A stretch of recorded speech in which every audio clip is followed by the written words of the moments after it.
my favorite podcast, which now is like huge, is called I've Had It. Hmm. The very first episode, it's funny because they don't know what to do, right? And so the host says, "So should we start the podcast?" And they It's take so funny. that little clip of her saying that and they play that at the beginning of every single episode. I It's love with the music, it goes really well. So yeah, it. let's just start the podcast. Okay. You want to introduce yourself? Yes, my name is Lauren Clark, and I am a adult figure skater now, but I grew up being a child figure skater from age 4 through high school, and I competed till about age 16, and skating was my life. That's the childhood that I had. It was wonderful. It was lots of things. And now I'm a mom and a full-time teacher, and I've come back to skating. So it's come full circle. I love that. It's so awesome. I love watching you skate. Thank you. My name is And Derek Headley, and I'm an adult who started skating later. So I started about, I don't know, 4 or 5 years ago, and I've kind of been on and off with it, but I love it so much. And my day job is I'm a speech language pathologist, and I try to get into skating as much as I can. I'm working with a coach, and I take lessons usually just once a week. I was taking lessons. There was a time where I was taking lessons 5 times a week, but now I'm only just doing once a week, and I practice like 2 other days. But let's talk about how we met. okay, so when I came back to skating, well, my profession is I am a bilingual dual language Spanish teacher. So Derek and I, we both speak Spanish and use that in our professions.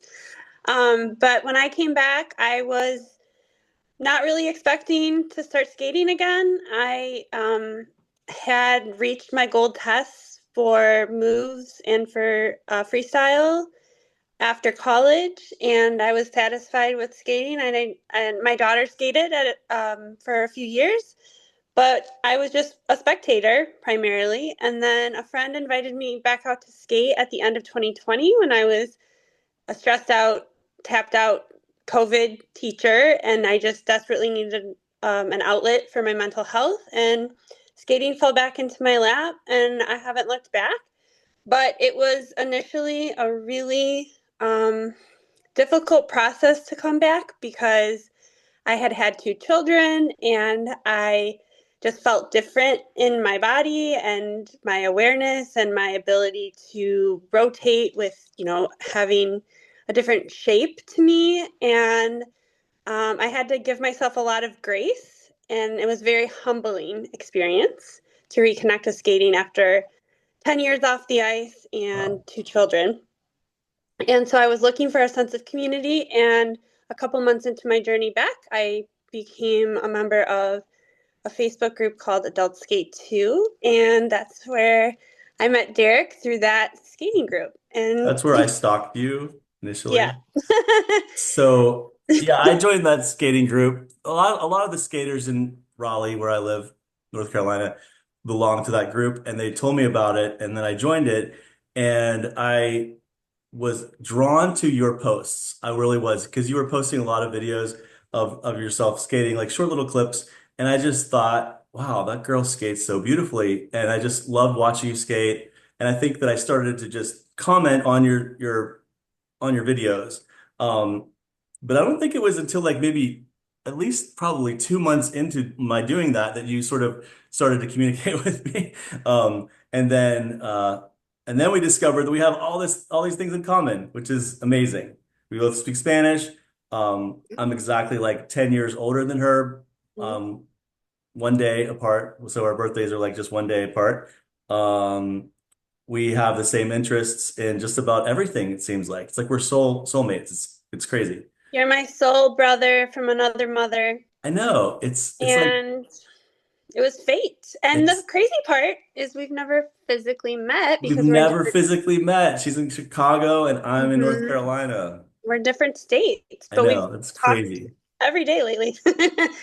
Yeah, we um, talk like every day, several times a day. and we And share the love and passion for skating, yes. coming from such different experiences with skating and perspectives.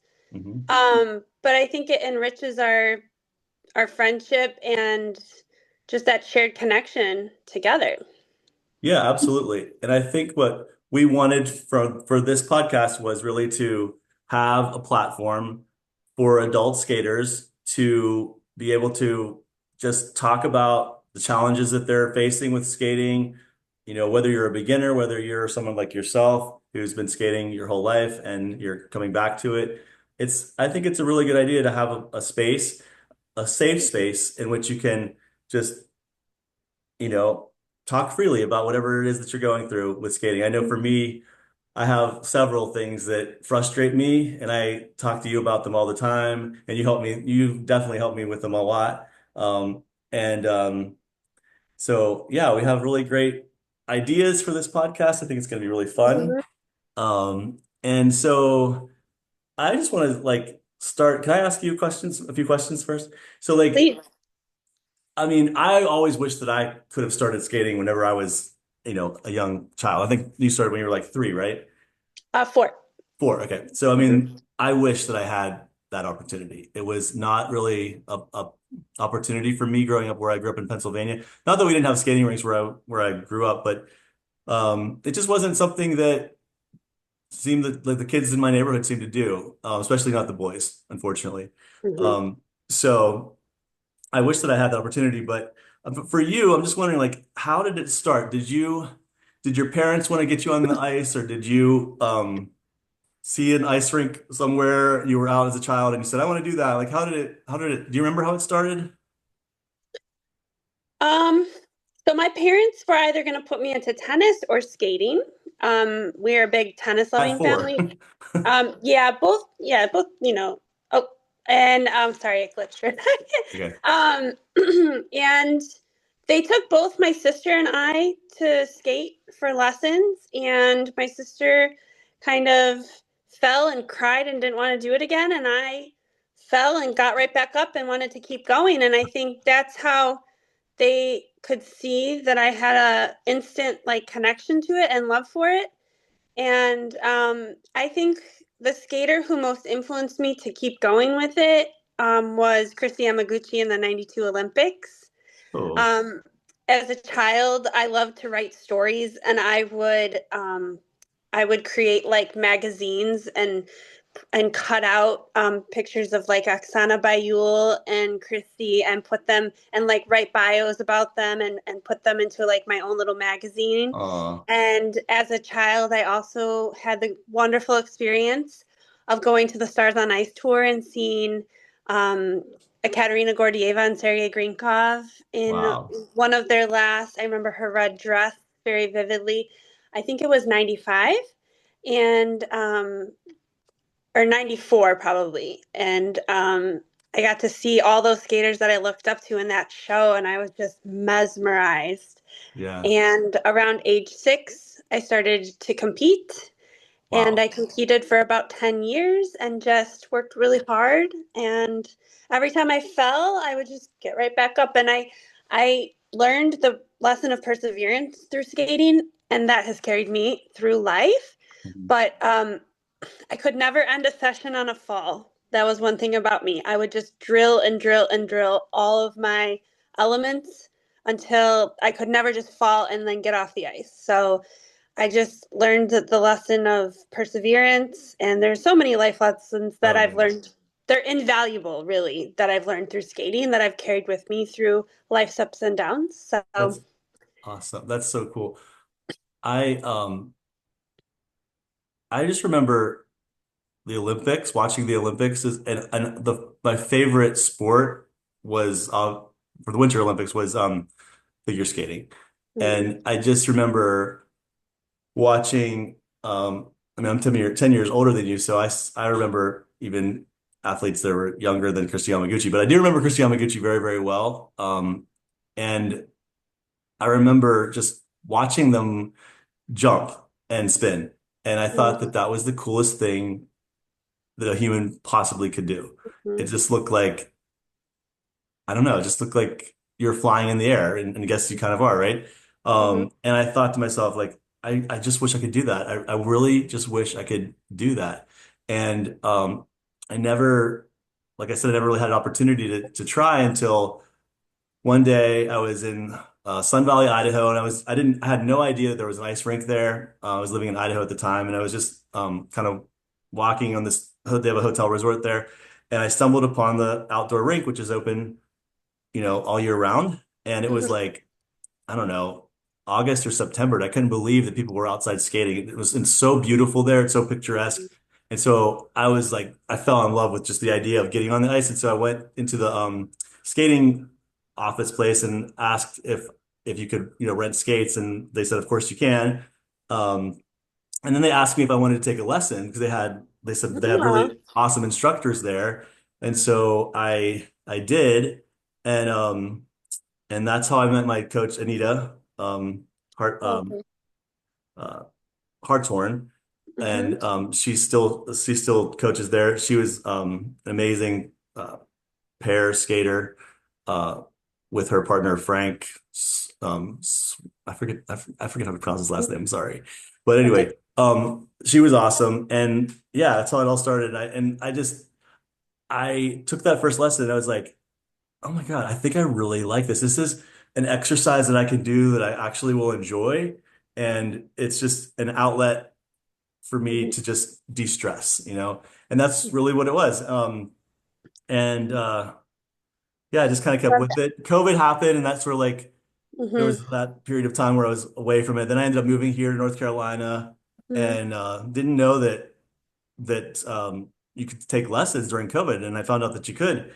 And so I was so excited I was able to start lessons again. And so um but yeah, it's something that's not it doesn't come easy for me. It's definitely not easy. It's a lot of really hard work, and I'm surprised that I'm actually proud of myself that I've stayed in it as long as I have, because usually if something is difficult for me, I just say forget that, I'm Mhm. going to do something else. Mhm. But this is like something that I really truly I love. It's like when I go to the ice rink, it's my sanctuary. I feel like Mhm. any problems that I have in my life, I'm able to like let go of them and just focus on skating. And it's just been very therapeutic for me. I've met some really awesome people. The adult skating community here in Raleigh is great. And then Mhm. like through the Adult Skate 2 group, obviously Mhm. meeting you. And I was able to go to nationals a few years ago and watch that, and That's actually cool. was able to meet a lot of great skaters in Brian Boitano Lounge, which was awesome.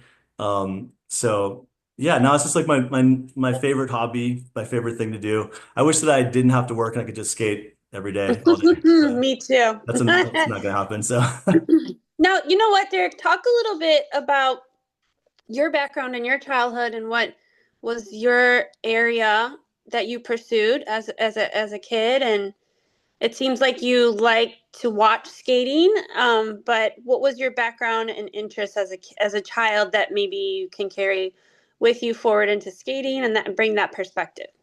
well, I mean, I never really considered myself super athletic. I wanted to do skating and I wanted to do gymnastics, Mm-hmm. but it was just not a door that was being opened for me, Mm-hmm. unfortunately.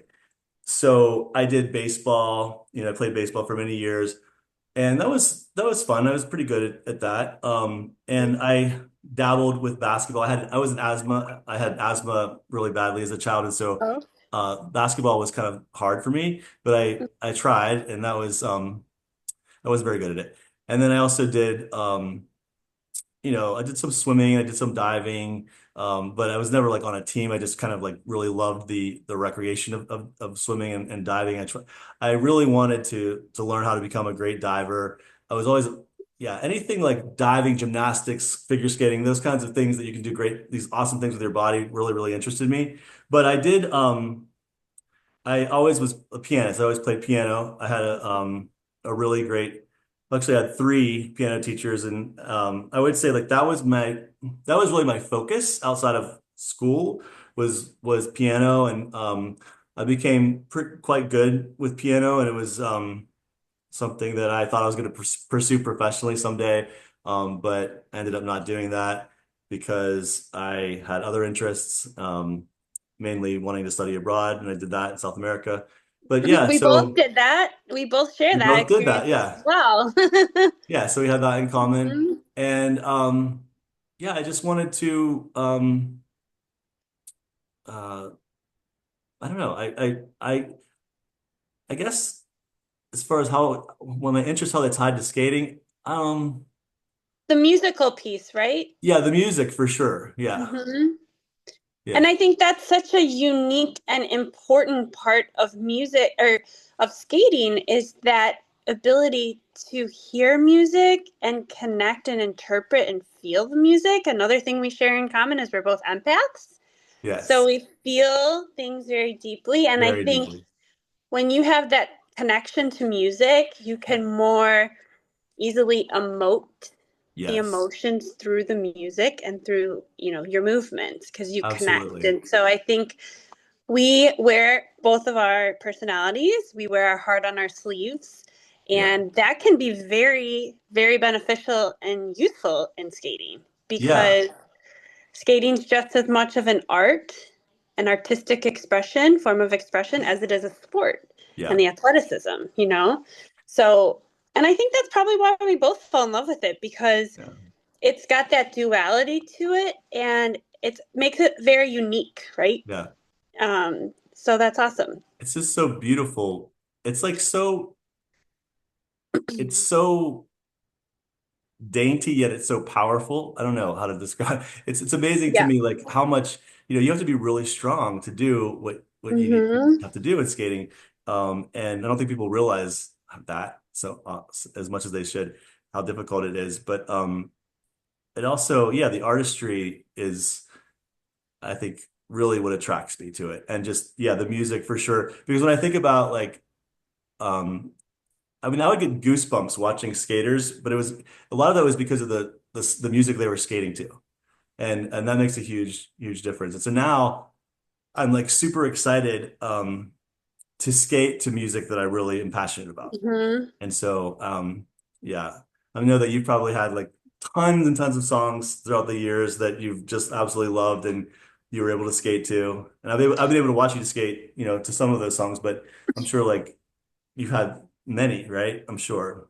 So many. Well, and I think I wanted to bring up your musical background because I don't have that musical background. I always wanted to play an instrument as a child and I tried to do flute and didn't You're so quite last. musical though. You really I are. um You it's sing really well. well, oh, you're so sweet. We love our duets. We do. But I think that when you were saying I don't really know how my childhood interests connect to skating, I would beg to differ because the music piece is so important. And Yeah. as you were speaking to these memorable pieces that stick out in your mind of skaters you've enjoyed watching or programs, like the first thing you think of is what was that song that they were skating to or some Yeah. powerful piece of music. And I think in that way, lyrically, the melody, like you connect to that, being that you're like a classical pianist. Yeah. And like, I don't have that in terms of that musical background. And I think that's such a unique and important skill set that you possess.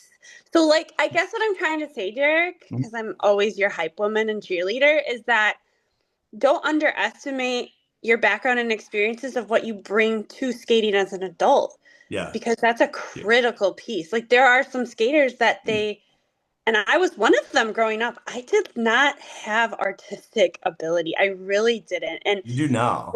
what you see now is life experience emoting through my body as therapy, as you Mm. mentioned. But that's like a secret weapon for you as an adult skater, knowing that you have that such a knowledge and expertise in music. It's Thank you. it's priceless to have that because Thank you. some skaters they just can't quite connect musically or they have to work really Yeah. hard at it or they have more the power side of skating but not necessarily. It's a very Yeah. difficult thing to find a skater who equally possesses both. Wow. Hmm.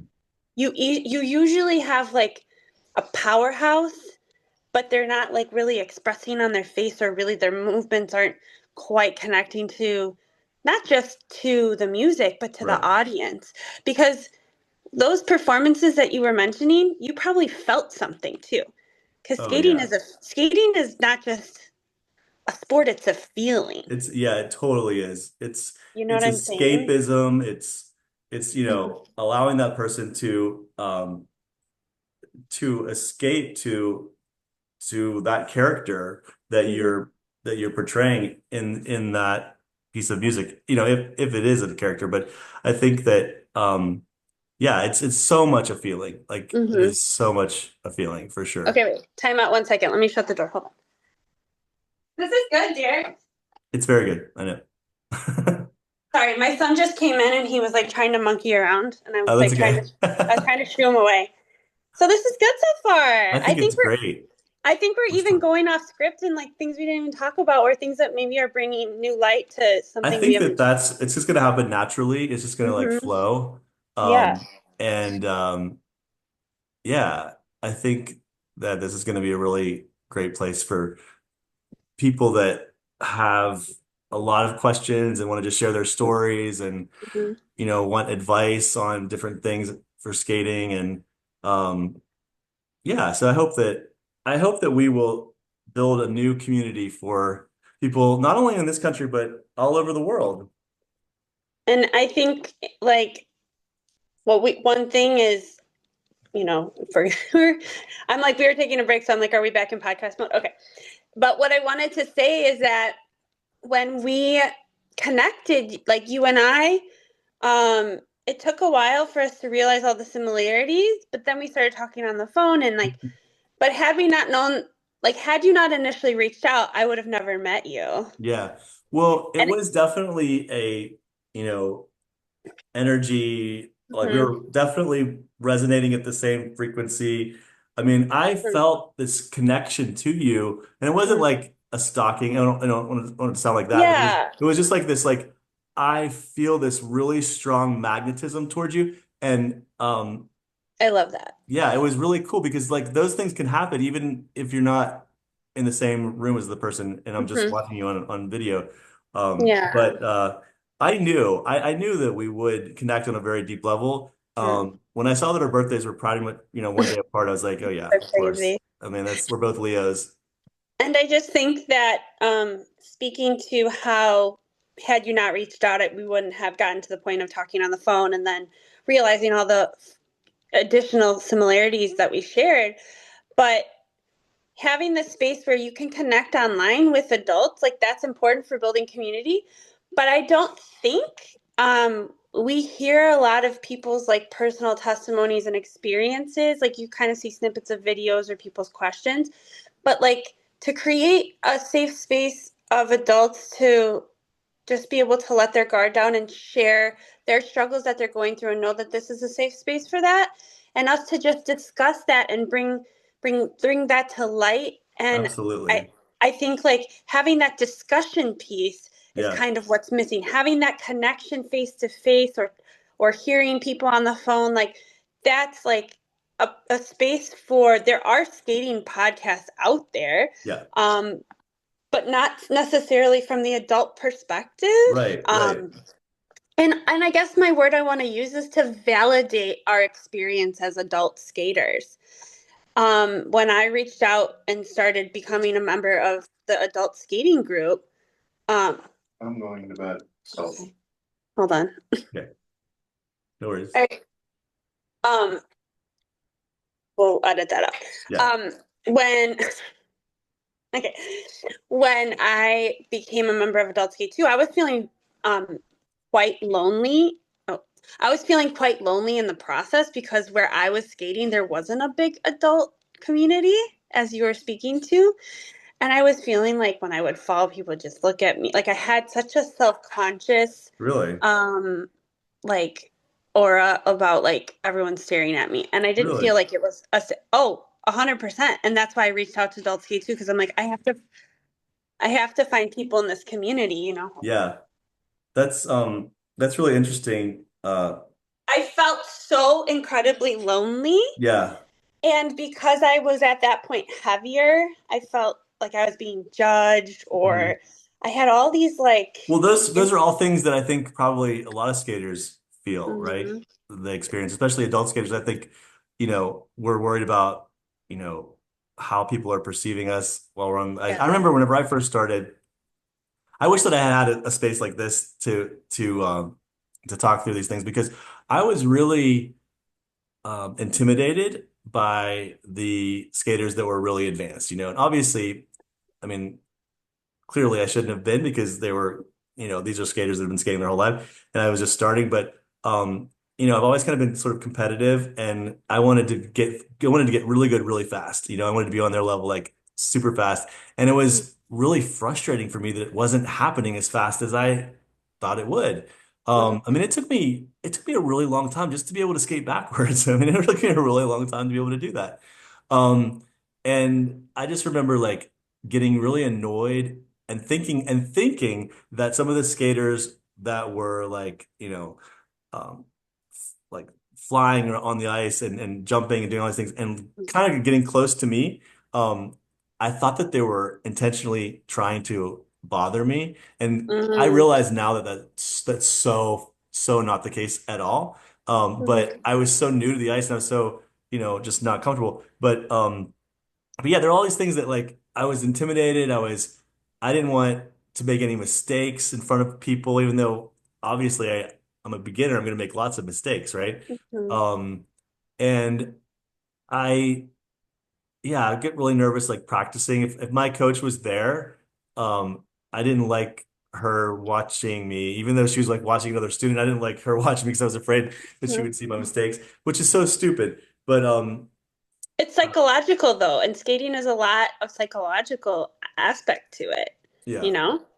Yeah, I mean, now I have a different approach. Now, since I had these great expectations, I thought that I was going to be like super prodigy skater, and I'm not. Like, I'm definitely not. But I embrace the process now. Like, I really love Yes. it, and I Preach. love. What's that? I said preach. Yeah, seriously, I Mhm. love, getting this one element and then it builds something else builds upon it, the Mhm. next one. And Mhm. that's what's really exciting is because like this is Mhm. something that I can do for the rest of my adult, life. And Mhm. I'm super excited about that. It's like I have this hobby that's great Yes. for you exercise wise. Yeah. It's so good for you. There's nothing bad about skating other than obviously if you have injuries, but Mhm. I think that I'm so glad I found it. I really do. It was at the same like you, I was at a time whenever I was there that day in Sun Valley, I was like at an all-time low. Mhm. And I was kind of depressed and honestly, I don't know, it was like a gift from God or something that I found that ice rink that day because I really feel like skating kind of like saved my life, honestly. Me too. Yeah. So That's so powerful. It's so powerful. it is. It's so great. And I'm sure that you're the same with me. Like you probably just like look forward to it every I mean, in the morning I wake up I'm like, when can I skate next? When can I skate? I love it. I just absolutely love it. When I constantly am on the like hunt for new music and I have like a karaoke machine at all times in my head, and if I hear from any place, it could be my classroom, it could be I was hearing a song at a professional development meeting, I'm like I have to skate to that. And it's like my canvas is the ice, and Yeah. I mean that's how I get out my artistic expression, and it's like if I don't get it out soon, I like go crazy, It's so So amazing to me whenever I watch you because I'm realizing that you're doing all of that um improv, I right? mean, for the majority of it, I've It's reconnected through movement. Like, I used to like trying to help like choreograph my own show programs or like try to help people come up with programs as a kid, but I didn't have the life experience to back it up. But now I feel like I do, and I connect so much more powerfully. Skating now is so personal. mhm. Like, I do it because I want to, not because I have to. Yeah. And I look forward to it, as you said. And it's been so therapeutic. It's gotten me in the last 5 years through some of the highest highs and lowest lows. Oh yeah. I can't speak, but specifically the lowest lows. And I Yeah, do also feel like skating has saved me. So for sure. I think we can connect on that level too. And I just think Mhm. for this podcast that I think coming from the unique perspectives of more beginning adult skater and someone who was a child skater who lost touch with skating for a decade and then became a mom and moved on with their life and then kind of reconnected to skating and never really knew that I needed it back in my life. Yeah, We come with such different perspectives, but I think it can help a lot of people because absolutely. the adult skating community is made up of all of those, that whole spectrum and Yeah, everywhere in between. And so I hope that this is a safe space that we can really help validate the adult skater experience and be everyone's cheerleader because it is such a community of support and just lend a ear and you know help support people along in their yeah. journeys That's what and I want to do. I really want to just educate and help people work through whatever they're wanting to work through with their skating, but also just to build a community. I think that that's going to be really cool. And yeah, I haven't seen very many podcasts out there that usually they're sort of like reviewing performances, Mhm. like Worlds or the Mhm. Olympics or something like that, which is Yes. really great. I mean, that's awesome. Mhm. There's a need for that. But I think that it's also a need for people to um, to talk about it, skating. I think there's a lot of people out there that are like they'll look at you and be like, wow, how does she find the time to do it? Like she's a mother, she's a teacher. How is she finding time to get on the ice? I mean, and then maybe you could share with them how you do it. I don't know, because you do. Well, it's funny because I started an Instagram skating page and it's called hashtag or it's the asterisk Mama Found Ice because I I'll love drive that. an hour to find ice. Sometimes I would skate on a Sunday afternoon if I had to, but lately I've been skating before work and I've been really enjoying that because I love starting my day off with a workout given that I skated every day at 5:30 in the morning and I'm Yeah. kind of going back to my roots with that. And so I've been skating on morning ice, which I've been really finding helpful because as a teacher, you never know which way your day is going to go. And then you go home as a mom and you're taking your kids to all of their sports and activities. So I'm very intentional about it, but my goal is to skate twice a week. Yeah. Once during the week and once on the weekends, or if I can get both times in during the week, it's just the busy season right now. But Hmm. I have to make time for it. It's like I have to skate or I just don't feel at my best. And Yeah. so I'm really in this like self-care era right now. And you find the time. You just have to be intentional and purposeful with your schedule. And Yeah. sometimes I skate for 15 minutes Yeah. and sometimes I skate for an hour. I think it's funny that you can buy Oh, ice time here at my rink for 15 minutes. no, you can. I paid for 30. Well, oh, here you could buy 15-minute interval. Like, Oh, really? That's yeah. Yeah, awesome. it's like 450 for 15 minutes. Oh, that's actually really affordable. Here Yeah. for a 30-minute, the standard rate is $10 and Yeah. for an hour it's 20. So usually So, like during the week it's 750 for half an hour here. oh, that's so Um and then on the weekends it's 10. But wow. that's if it's weird like it's certain days and certain times of the day Mhm. they only have the 750, then there's other times where they you can only do the Mhm. 15 minutes, so you have to actually schedule two 15-minute sessions for if you wanted to do a 30-minute, which ends Oh, up being interesting. $9 instead of 750, but which is the way that they have it. But yeah, there are 6 rinks here in the Raleigh area, which I think is That's amazing. awesome. I never thought there would be this many skating rinks. Yeah, I wouldn't think that too being in the South, but I know. Chicagoland, I mean, every 30 minutes you can find Oh yeah. there's a lot of rinks. Within my area, I primarily skate at two different rinks. But it's interesting because I also have reconnected with my childhood rink that I skate. It's further for Oh me, wow. but they have more flexibility on say a Sunday, so that's kind of how That I've must be gotten really started. nostalgic. It was so full circle and nothing has changed. So the smells are the same, everything. And so it Yeah. does feel like home. And that's what skating has felt like. It was really humbling in the beginning, but I'm finding it's taking on new meaning for me. And, we'll get into that in further Hmm. episodes. But I'm just so excited for this space that we're creating I know, and me too. validating your experience and your struggles and your wins and celebrating Hmm. with you and vice versa. And then others that are out there and they're maybe going through their own struggles or frustrations or have questions. And I think that would be awesome to connect this in this way Hmm. and I'm excited for what's to come. Yeah, I think it's going to be great because I think that there will be a lot of people that will want to engage with us, but also I think it will be neat to have some more special guests. Um, I have a lot of friends that I met through the adult skating club here that I Hmm. know would love to share their stories, on here. Hmm. Um, and and I think we know a few other skaters that might be able to share their stories someday. So Yeah, that'll be fun. that'll be exciting. Yeah. And yeah, so this is awesome. I This was think, fun. yeah, I can't think of anything else right now that I wanted to talk about. I think this I was just good. I just think in like further episodes we can dive more into um, questions, Yeah. issues with if you've dealt with injuries, Hmm. if different struggles that you have at different levels of skating. Hmm. And I mean, really, the topics are endless that we could tackle here Oh yeah. because as skating is like, there's many layers to skating, there's many layers.